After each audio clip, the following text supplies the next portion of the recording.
Hello, hello, and welcome back to the Hardwood Hoops podcast. This is episode 27, and wow, we have a finals on our hands. I'm joined as always by Mr. Ben Jones. How you doing, mate? Good morning. Slightly tired, but we're soldiering on. Yeah, Ben committed to the late night game 5 and the early morning podcast. So here's a soldier today, aren't you? Oh yeah, working hard. Nah, it's good. It's all worth it. Got Yeah, to definitely.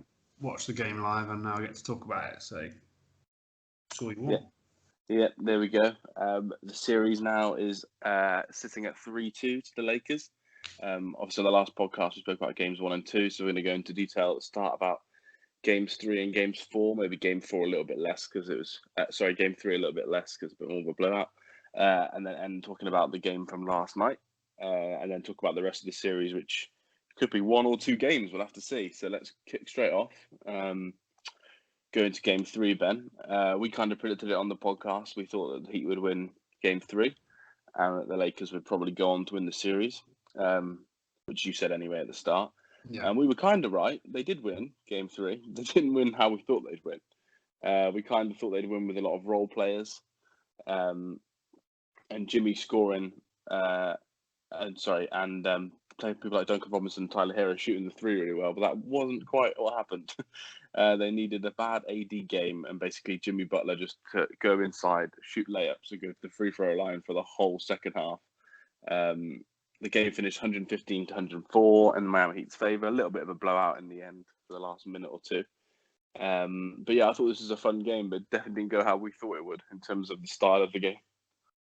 No, we were predicting as well that Bam would have come back and give them a bit of a boost, didn't we? And he didn't actually come back for that game. But like you said, Jimmy Butler went triple-double, 40 points, 11 rebounds, 13 assists, and absolutely carried his team.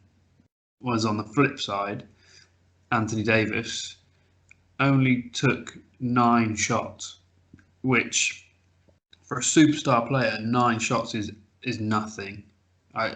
He was so quiet and just placid and wasn't demanding the ball and just sort of wandering around and very passive. Wasn't engaged. And I don't know why. It's like the Anthony Davis that started this sort of playoff run because he had a quiet first couple of games and then got into it and has been an absolute beast. But this game 3, he was non-existent. Kyle Kuzma stepped up that game, 19 points, played really, really well. Some great shots, some lovely cuts to the basket, really intelligent play, like the Kuzma that we all want to see game in, game out. But no one else really stepped up on that team. Obviously, LeBron did a LeBron, but it's 25 points, 10 rebounds. A huge game by his standards, was it? Yeah. Either? No, just a normal average game. But you'd expect that to be paired with an Anthony Davis 30 points and 10 rebounds or something, wouldn't you? Yeah, when he got 5 rebounds, that's even more shocking than the points total to me. Yeah. We know what like a heavy rebounding team the Lakers are. And it's not like they were playing Howard much more minutes in that game. He still only got 15 minutes, a couple of minutes at the end. So Davis really shouldn't not be getting 5 rebounds in a must-win game. I know every game's must-win in the finals, but yeah, I agree with you. He's a little bit passive. And like you said, Jimmy Butler, he got the 40-point game, probably the best game in his career, most pundits are saying, which I'd probably agree with. Jimmy's not low. No, Jimmy's not, no. And Jimmy was talking trash at the end, which I found hilarious. He's a real heart and soul of that team. But like you said, unfortunately, they were missing Bam and Goran again. And before the game, I was really worried when I saw they were still missing both of them. I thought our prediction was going to come back to bite us. But they just managed to eke out a win. And Tyler Hero as well played a little bit better, a little bit more consistent in that game. He still shoots the ball relatively well in every game in terms of points total, but consistency and efficiency can be a little bit of an issue for him. But in game 3, he's a little bit more efficient, which they needed. But in the end, they were just going Jimmy after Jimmy after Jimmy, and Butler was basically guaranteeing himself a Finals MVP if they come back and win this now, because no one can touch him on that team in that run. I was going to ask you about in that game 3. Were you a little bit concerned about the fourth quarter energy from the Lakers? Obviously, when the lead started to kind of dwindle away from them to catch up, they Yeah, didn't look as interested. And like you said, Anthony Davis was a little bit disinterested all night, but they weren't getting around in rotations as well. They weren't rebounding as well. They were just taking some weird jump shots. Do you think they kind of just thought, we're winning, we're going to kind of sacrifice this now, we can't come back? And do you think that was the right attitude to have? yeah. It kind of felt like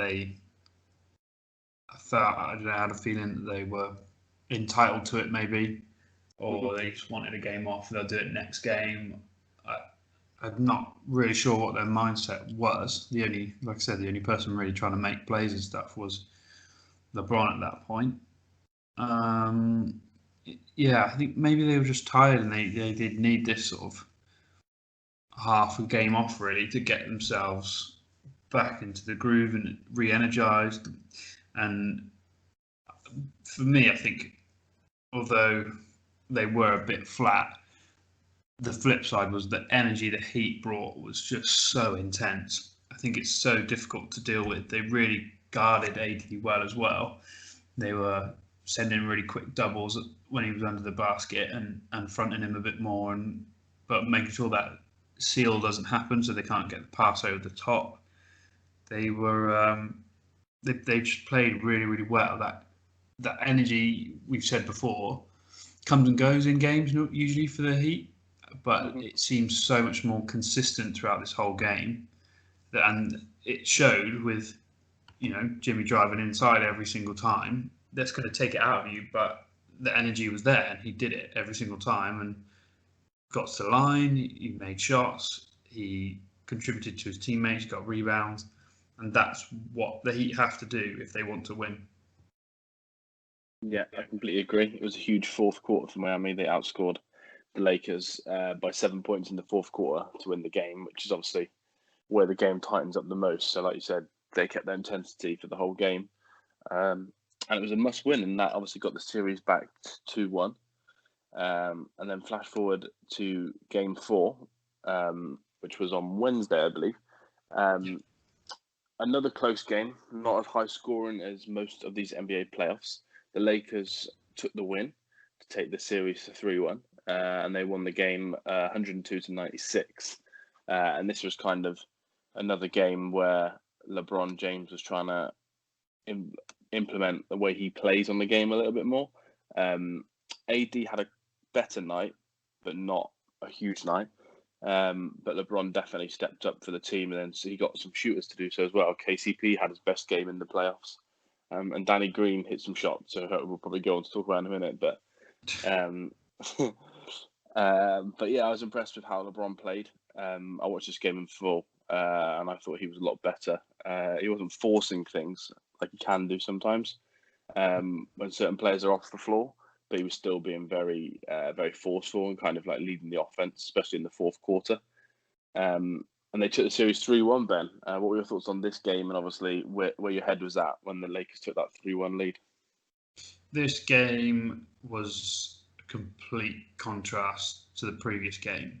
The Lakers came out, they meant business. LeBron was running the show when he was on the floor. Although Rondo only got 2 points, he's got 7 rebounds and 5 assists. He steps into LeBron's shoes when LeBron's taken off the court. Kuzma again, not like fantastic numbers, but 9 points is still contributing quite highly. And like you said, the big 2 contributors after the superstars were KCP with his 15 points. He was shooting really, really well. But what's impressing me the most is the way he's playing defense as well. He's really locking in, and people are finding it hard to get around him. Like even your players like Jimmy Butler, he's really making it difficult for them to score. And then Danny Green started hitting his shots. He's finished with 10 points. That's better than the 0 we normally see from him. So it's really good to see. Whereas the Heat lost that, that extra 10 points from Jimmy Butler. They really kind of suffered, to be honest. They needed to find sort of where are they going to find that again. Kelly Olynyk had a drop in production, Bam was back, which was great, but he Yeah, I was going wasn't to say his we full should self. mention that Bam came back for that game, got played 33 minutes, got 15 points, 7 rebounds, which was good. He looked kind of himself on defense, and then on offense, not that he took a back step, but he wasn't as forceful. No. Obviously, trying to feel out that neck into the game and stuff, but it was good to see him back, like you said, and I think that led to the Kelly Olynyk drop in minutes. And we had a bit of a Tyler Hero Duncan Robinson duo sighting in this game as well. Yeah, they are so fun to watch. I love watching those two on this Heat team. They're just brilliant. Tyler Hero in particular was incredible in this game with his little snarl, which that was game 4. That was game 3, yeah. Yeah. But in game 14, he looked down the barrel of the camera as well. That was quite a funny moment. He got 7 rebounds as well. He's actually quite a good rebounder for a guard. I know he's not the smallest, but I think it's just because he's always on the move. Like him and Duncan Robinson are always moving. So where people are stood still, boxing out and waiting for the ball to come down, he's sort of sweeping in out of nowhere and gathering it, basically. Just using their youth and their energy. So, and that's what the Heat need sometimes. They've got some older, well-drilled sort of players, but these little energy injections from Bam, Duncan, and Tyler are huge. Which, when we go on to talk about Game 5, there's one player in particular that gave them a massive boost in energy and just effort that I think really won the game for them. And all right, they didn't win this game that we're talking about, but those are the contributions they need consistently. You look at the games where they lose by a lot, and Duncan Robinson, Tyler Hero, their numbers have dropped massively. You can't have that if you want to win everything as the Heat. How do you think it went? Yeah, I agree. I think that those two young players did make a difference. Like you said, on both ends of the floor, really, with their movement and the way they're trying to play. But they needed a little bit more from a few other people. Jay Crowder had 8 points, missed quite a lot of threes in this game. And we spoke about it before on the previews that Crowder has those games where he goes 4 of 7 from 3 in a game, and the Heat score 120 points. And then he has games where he scores 1 from 10, and the Heat score 100 points. So not that it's all his fault, but I think they missed out on a little bit of his action. The Lakers were kind of guarding Jimmy a bit more with AD. AD allegedly went to the coaches and asked to be on Jimmy for this game. So that kind of limited Jimmy's points around the paint a little bit more. And he's doing a lot more driving kicks, but he was driving and kicking quite a lot to Crowder. Quite a lot of Duncan Robinson in the first half. He didn't start as well.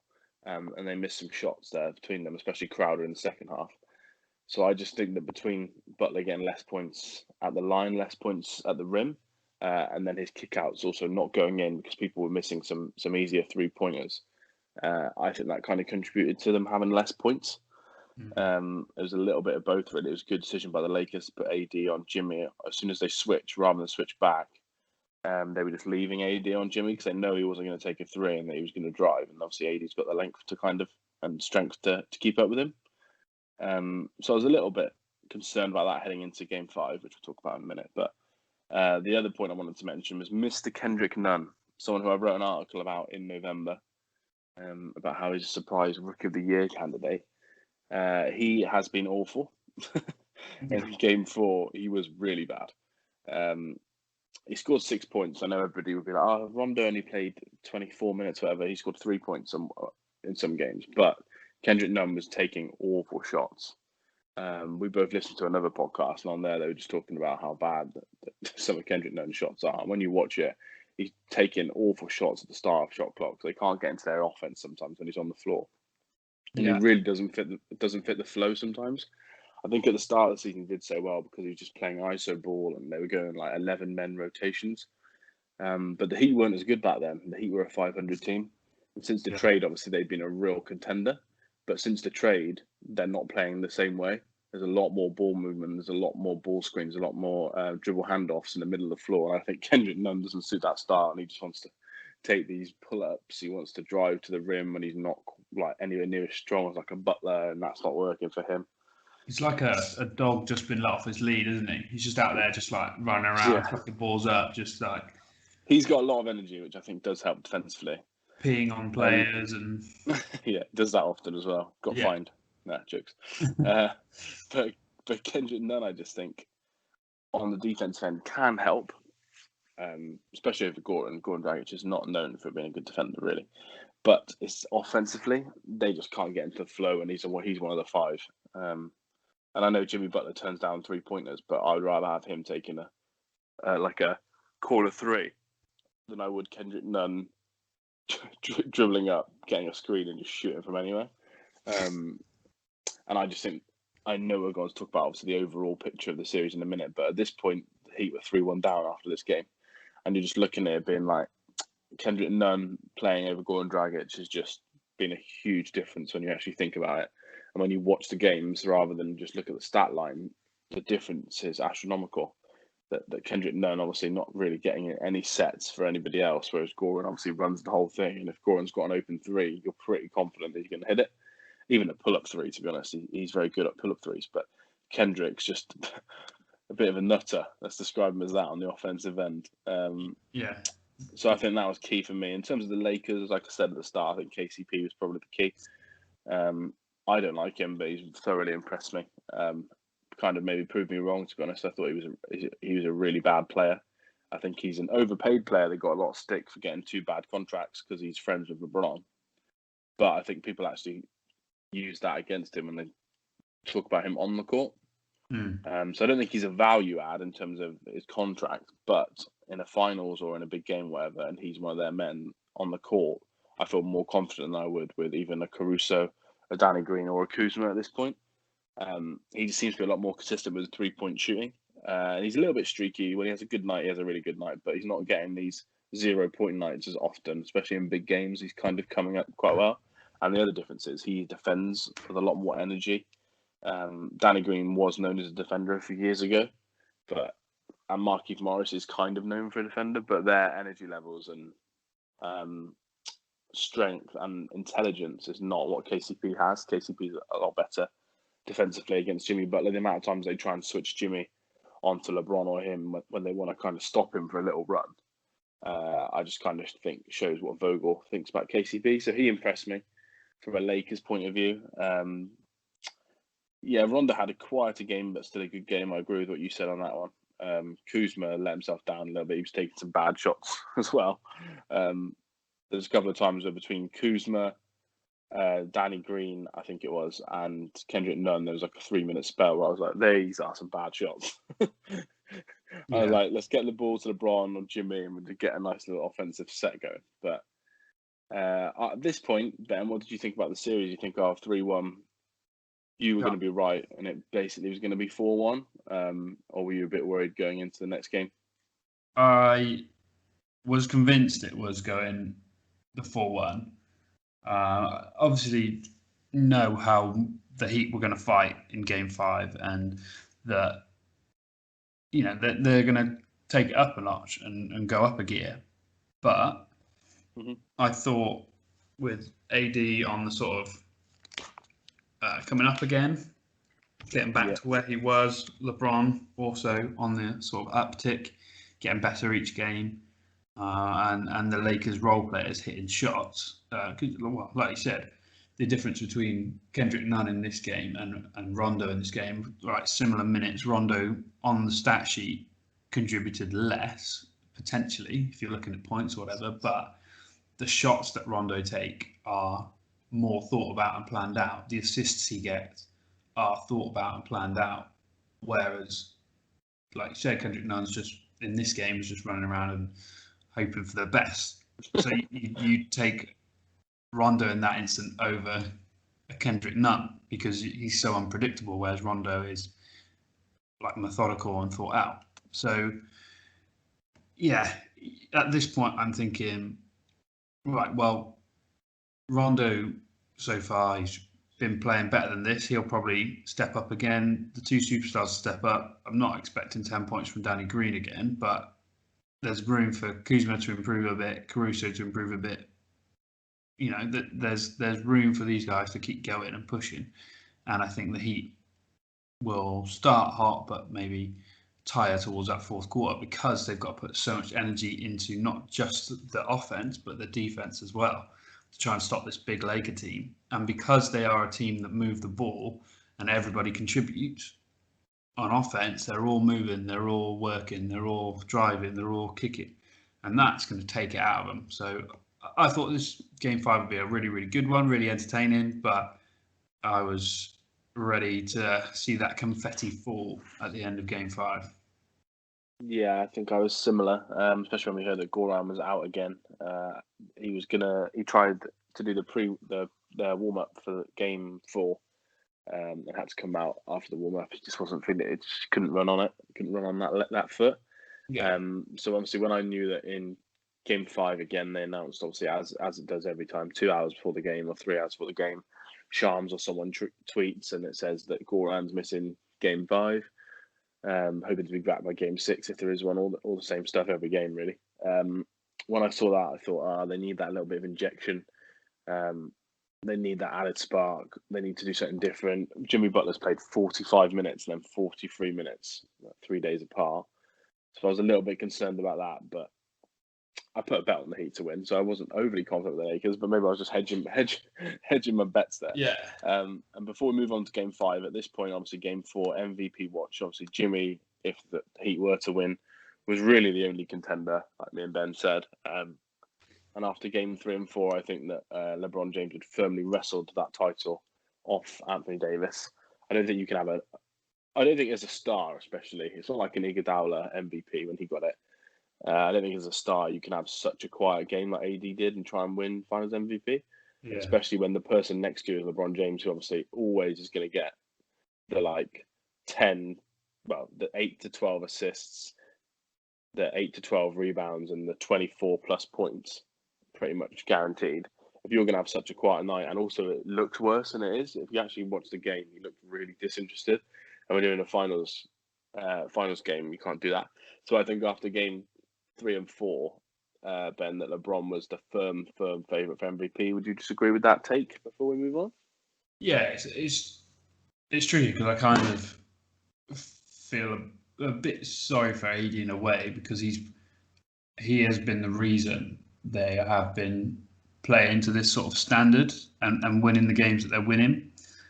And since Game 1, his production has sort of slowly petered off in the finals, which, I felt a bit sorry for him. I thought, if he comes back maybe in Game 4 and has a huge night, like he's been having like a 30-point and 12 rebounds, a couple of blocks, maybe 1 or 2 assists as well. I thought, okay, maybe he's back into this, but you just can't beat the consistency of LeBron. It's so just an off night for him is 25, 10 and 7, which is disgusting, really.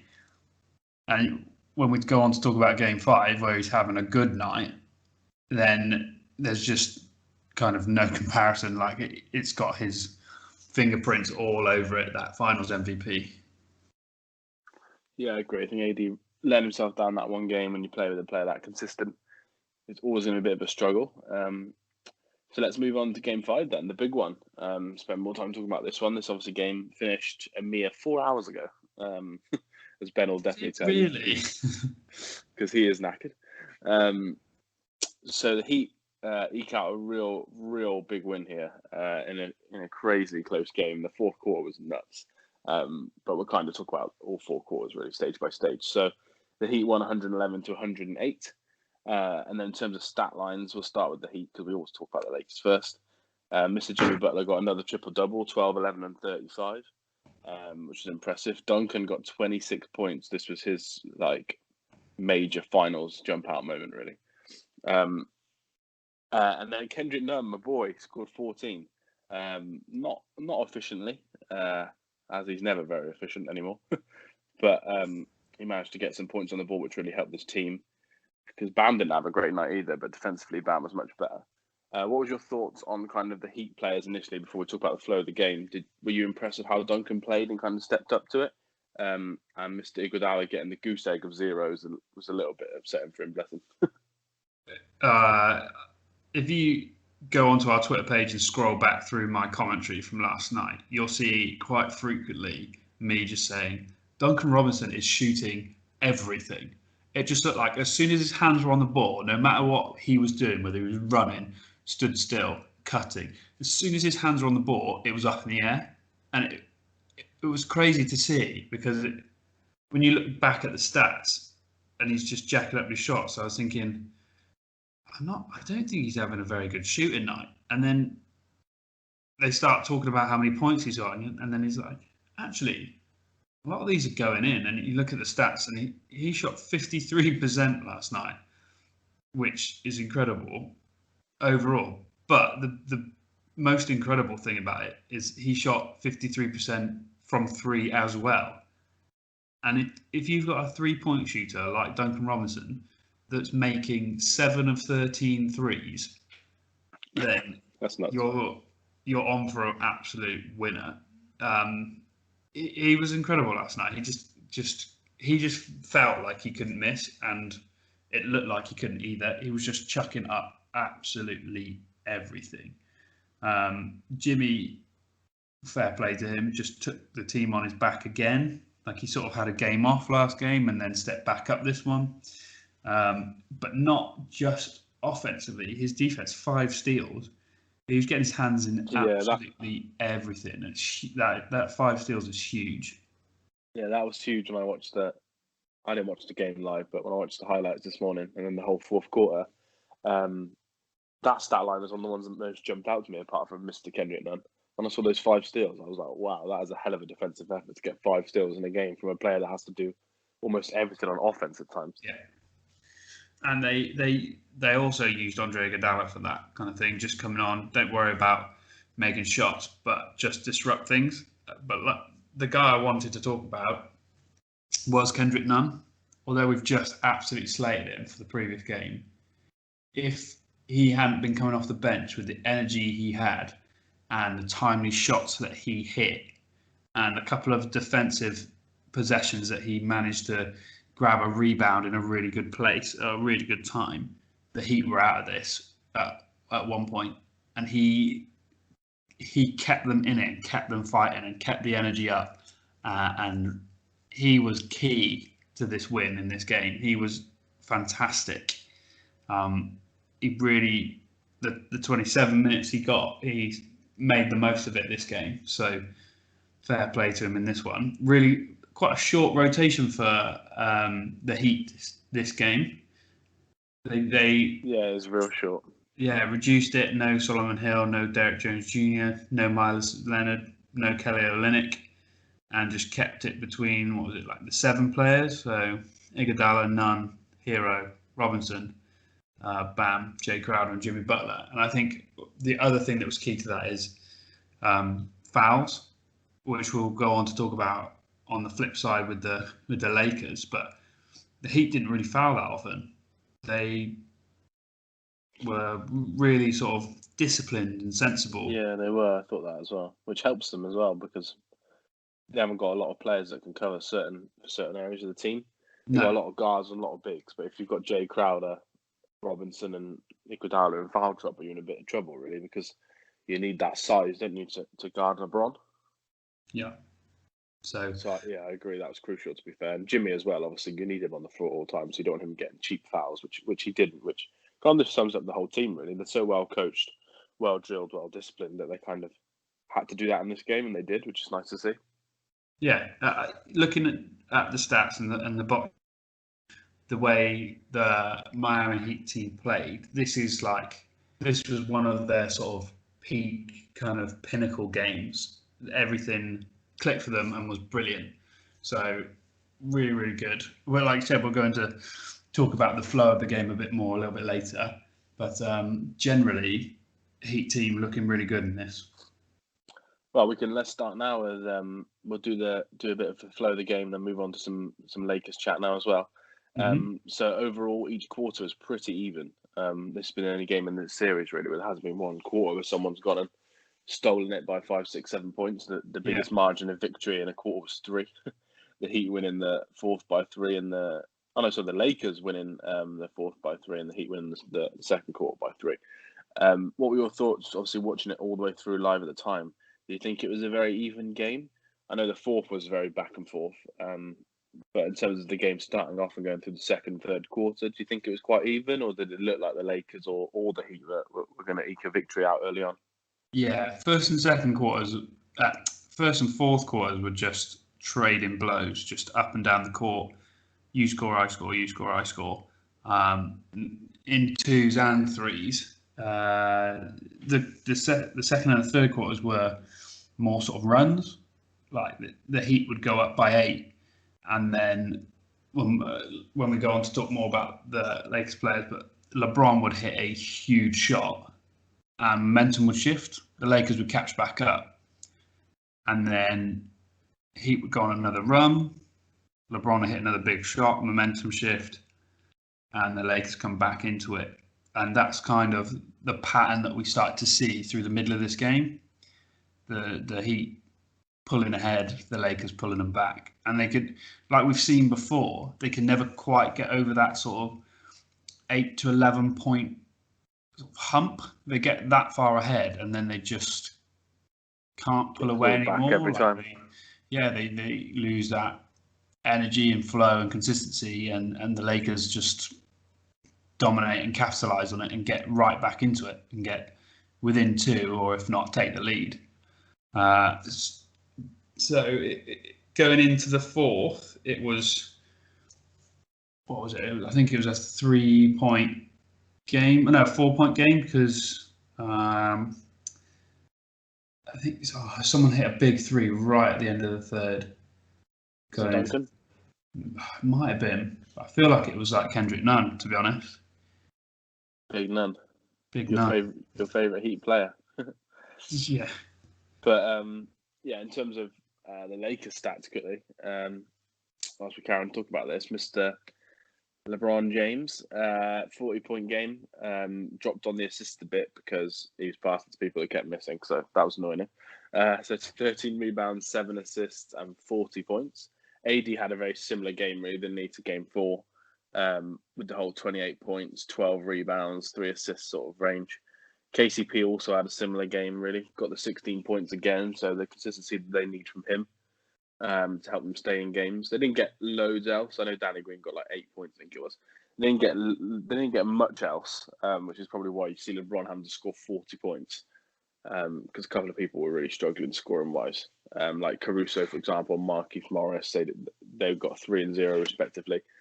But just a huge game from LeBron stat-wise, Ben. And did it feel like a LeBron game watching it all the way through? Did you feel like he was in control and that he was always going to keep coming back? And obviously we know the score, but at the time, did it feel like he was just going to win them the game with the way he was playing?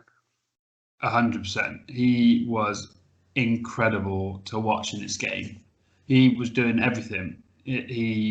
Early on, he was getting. He went for like 3 post-ups in a row. Just would step inside the 3-point line. His defender would pick him up. The first one he went was Jimmy Butler on him, and he backed Jimmy like he was nothing, straight down under the basket, and got a shot off. He did miss that one, but I think at that point he was like, well, if Jimmy can't stop me, I'm there all the time. And he was backing it in that first quarter. And then in that second quarter, the Heat went on their first kind of run, and he steps into a 3 and hits it easily.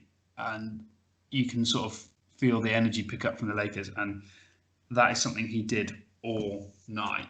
His 3-point shooting tonight was phenomenal. Like, he was 15 of 21 anyway, so 71% from the field, and then 66% from 3. And I think that's what some people don't believe. You say, oh, LeBron's a good 3-point shooter. And people are like, no, he's not, because he doesn't usually take them, because that's not who he is. He is better when he's driving to the hoop or backing people down, working in the post and kicking out because he's strong and he's a great passer. But when he is locked in, he is a fantastic 3-point shooter, especially from the sort of, if you're facing the basket, the top left side of the arc, that is his spot. And you could see him just walk into that spot every single time and just jack the three up, and he was hitting them. It was crazy to watch. He was controlling every facet of this game, and especially in the crunch time in the fourth quarter, he was getting a switch, getting on someone he wanted. So he was starting with Jimmy. AD would come out, they'd make a switch, and Jay Crowder would pick him up, and he'd just go round the corner, round Jay Crowder, and they'd foul him at the rim. And he's just so strong and so controlled. There was one in particular, they grabbed his right hand and he switched it to the left and just got it off with his fingertips, and it just dropped in. I don't know how he got it to fall, but he was hitting the shots and getting the fouls late in the game, and was at that point putting this Lakers team on his back. The biggest, well, there's two big issues the Lakers had. First one was AD's injury. So he's had a problem with his heel, bruised heel, heel contusion. And he's limping around a lot at the end. Yeah, so he aggravated it in the first quarter, I think. Towards the end of the first quarter, he sort of was swinging around on a shot, and his heel hit Duncan Robinson's knee, and he went straight down, was clutching his heel. It looked like he was clutching at his Achilles. And when you look at the first replay, the foot that he's clutching wasn't on wasn't stepped on, wasn't rolled, wasn't anything. And I was thinking, oh no, he's tried to jump off it and ruptured his Achilles or something. It didn't look good at all. And then after a while, he got up, he was walking around, he was putting pressure through it. I think it was just the impact had really hurt, re-aggravated that injury, and he got back into the game, was fine. And then late in that fourth quarter, he did it again. I think he knocked it on somebody again, and he just couldn't move. And at that point, it's sort of 2 minutes to go in the game. I think you've got to make a decision. Do I want a body out there that is? Yeah, because he was really struggling to move. Yeah, it was so visible. Do you want someone out there who physically can move around and move players, or do you want AD just hobbling around, sort of basically staying on the offense, and you're playing 4 on defense because he couldn't get back? So when he was injured, he was either just stood under the basket waiting for rebounds and try and dunk it, or he was just stood in the corner hoping he'd get enough space to take a shot if he needed to. Yeah. But that really slowed the Lakers' offense. And that's in particular where LeBron went, sort of completely took over and started his scoring barrage. And so AD needs to get healthy for this next game. Otherwise, Lakers are definitely in some sort of trouble. KCP contributed again, 16 points, but his defense was great. At one point, they did put him on Duncan Robinson, and he went quiet for a stretch. And then he started peeling off some screens and getting himself open again and found his rhythm. Tricky Kuzma was hot and cold. Some great shots, some terrible ones.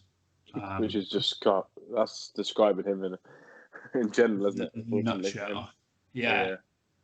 Caruso was good defensively, shutting down Nunn. When they sort of switched Caruso onto him, that's when he had his quiet moments, because Caruso can match his sort of his speed and his quickness and his energy, and he's quite athletic, quite lengthy with his arms, but didn't do anything offensively. Markieff Morris, no points, which really surprised me, because watching it, he played really well. I thought Markieff Morris. Yeah, you just don't like the Morris twins in general. But he was playing well defensively. He was really, really good, and I think that's why he gets the minutes he gets. But usually, you'd expect him to be hitting a couple of shots, but he only attempted 2 in the whole game, which Yeah, it's not a lot for him. No, seems a bit out of character. Rondo did what Rondo does, just contributed across the board, played really well, good minutes, and Dwight's getting some starting minutes. I don't expect much from him anyway.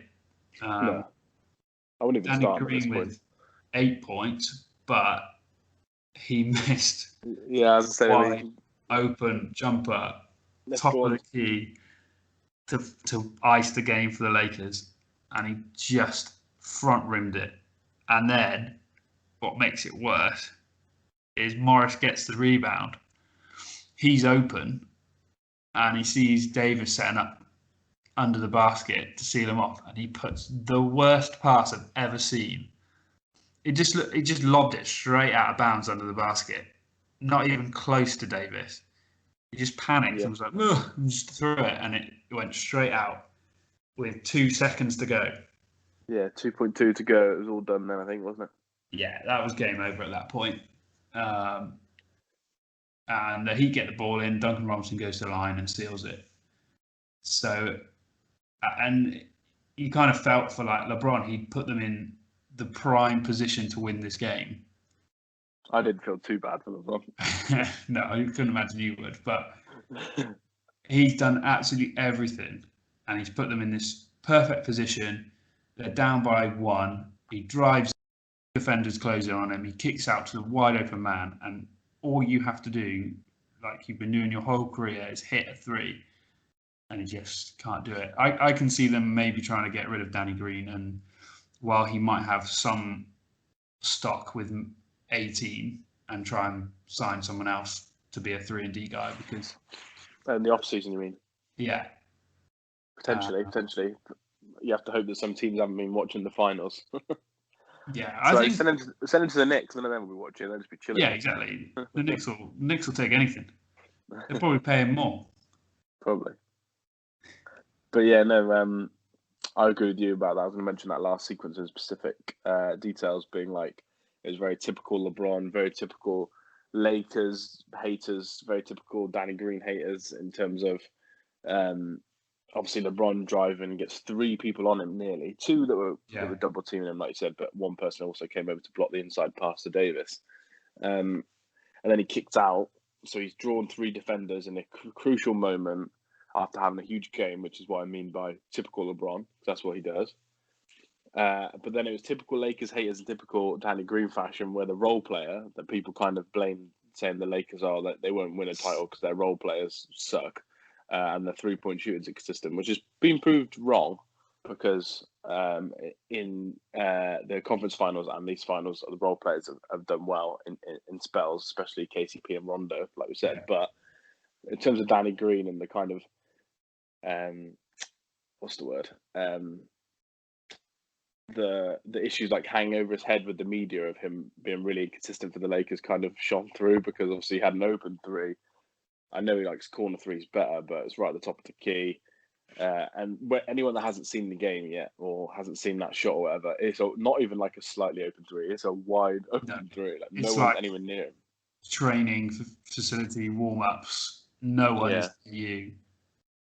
And then he front rims it like you said, Ben says, and then obviously Marquise Morris throws it out of bounds. So typical Lakers like haters there will be happy, because the two of the role players that people complain about obviously have made 2 awful plays. But yeah, I agree in terms of LeBron James' performance doesn't really deserve a loss. But when you're in a finals game and people are going hammer and tong and Jimmy's getting 35, I think he did not play 50 seconds of this game. That's it. He played the whole game apart from 50 seconds.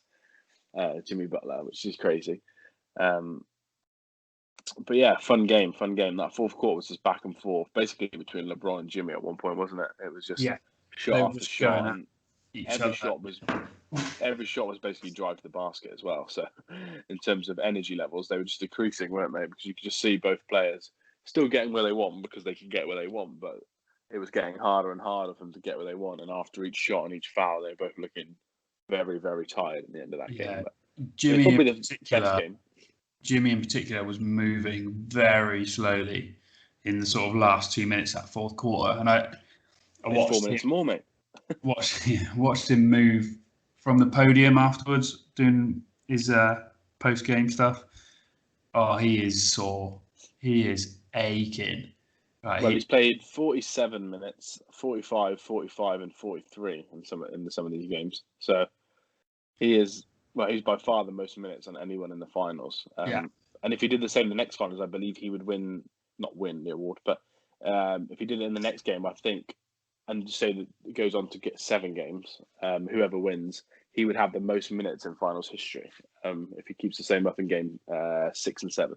wow. Which just shows how much they're relying on him. But for me, this is probably the most entertaining game. Obviously, I want the Heat to win, so it was nice to see them eke it out in the end. But even if the Lakers won, I think this was such a fun back and forth game, and it sets us up for a huge game 6, Ben, which we'll go on to do a preview now. So there's no point previewing game 7 because we don't know if there's going to be one, and we don't know what's going to change between now and then. So let's just focus on a potential game 6. Yeah. I believe it's on Sunday. I'm just going to check the tip-off time for any of our UK fans. But yeah, this is going to be an absolutely huge game if the Heat obviously try and eke out another win. This one's on Sunday. It's at 12:30, so it's slightly a friendlier tip time. Goran Dragic or try and come back again as he's done in every game. Bam's obviously firmly back now, and he looks back to not full health, but he was moving around a lot better in this game. So there's no issues on that side. In terms of AD, obviously that is just kind of the huge factor, isn't it, when we talk about this game? If AD has to miss it with the heel contusion, either if LeBron's confident that he can win them the game, or if they say, look, if we lose and it goes to 7, AD can come back and we'll beat anybody in a one-off game, or whether they don't want to risk it and they want to try and play him for game 6, I'm not sure. But it's hard to really preview it without knowing his status for the game. But if he doesn't play, Ben, would you say the Heat are strong favourites, or you just still think with LeBron for this one-off game, if AD wasn't playing, that LeBron could still get it done quite easily? I would tip the scales in favour of the Heat if AD doesn't play. Yeah, I agree. I think the Lakers can keep it close. It's just solely dependent on those role players, isn't it, and how consistent they're going to be in that game. If they step up, they could win it. But if they're bricking shots left, right, and centre, there's no chance, because we know it'll be a long night. Yeah, we know LeBron can take a team of nothing and make them incredible. You look at like the season where Kyrie and Kevin Love went out, and he's Tristan Thompson, Matthew Dellavedova, J.R. Smith, and Iman Shumpert like into the finals and making them look good. I think Timothy Mozgov was like the other one. We know he can do it, but it just depends on whether the rest of the guys can hit their shots. So the biggest factor for me is how tired is Jimmy going to be? Is he going to be able to sustain another 40 plus minutes in a real tight fought game where he's having to drive and having to defend? Can he do it for another game? Because sort of pattern so far is big game, quieter game. Still getting good scores on a quiet game. We have to. Yeah. His quieter game still 20 plus points, but his big games are 30 plus points, and that extra 10 points is a massive difference. Huge difference. So if that's the sort of biggest factor for me is energy levels from the Heat. Can they replicate this game? Because at the end, the way they were celebrating, it was like almost like they won the title. They were just so relieved they'd got this win. Is it now like, oh, thank goodness they kind of relax a little bit and don't bring that intensity and that heat into this game? Or can they replicate that heat? I like it. Yeah. Can they replicate it and bring it again this next game? If AD is playing, I'm still going Lakers take it. So yeah, if AD's in, I think Lakers are getting it and winning in 6. If he's not playing, I think Heat win, take it to game 7. I think it's going to go 7 regardless. I'm not confident with that sort of injury from anything you read about it online that it's very easy to re-aggravate. Even if he plays, I think it's going to be sore. And I just do expect Goran to just pop up in one of these games and be like, we can't swear, so I'll say F it. He'll say F it, I'm going to play. Kendrick Nunn, you can back off. Yeah. I'm gonna start this game and I'm gonna try and play as much as I can. But, and I also think if AD is out, I agree. Like I think it's gonna go to 7 either way now. That's just because I'm overly confident in Jimmy, and I kind of want to see a game 7, so I'm a little bit biased with that. But if AD doesn't play, I just think Bam's gonna have an absolute huge game, don't you? I just don't think there's anybody on that team defensively. With the way he moves around, dribble handoff, screens all the time. He's not just a typical big that stands under the basket. He's not Steven Adams, you know what I mean? I think that if AD's out or plays and it's really hurting him, so it's really impacting his movement again, I think that Bam could have a huge game and maybe he's the kind of key to take pressure off Jimmy. If he can kind of take some minutes and some points off Jimmy, do you think that would do the Heat well, just in terms of kind of sharing the load a bit more for this game? Yeah, I think Bam would be key if AD's not playing. It's then who do the Lakers try and match up with him? Does Dwight get more minutes? Do they put Morris on him? Do they put LeBron on him? But if they do those two things, who's on Jimmy then? So they have got a bit more freedom in terms of who can score and who has a chance to sort of step up and be that leader at that point. So it would be a huge adjustment for the Lakers offensively and defensively if AD is out.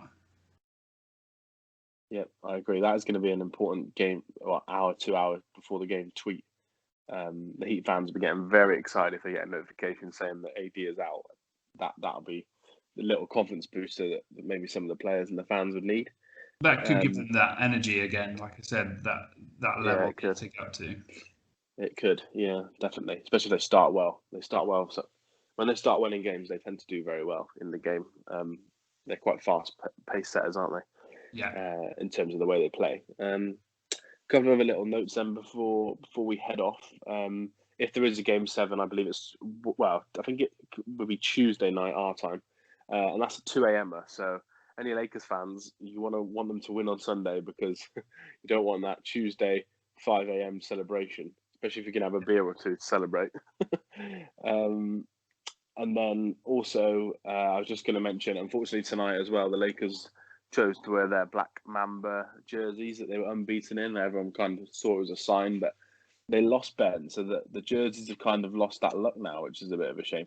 Yeah. I'd like to just try to win without it. I know the sentiment, but it'd been quite cool if they could have gone unbeaten in those jerseys this season and just been retire, because the plan I think is after them to never wear them again for Kobe and kind of retire them. But they've took the L now, unfortunately.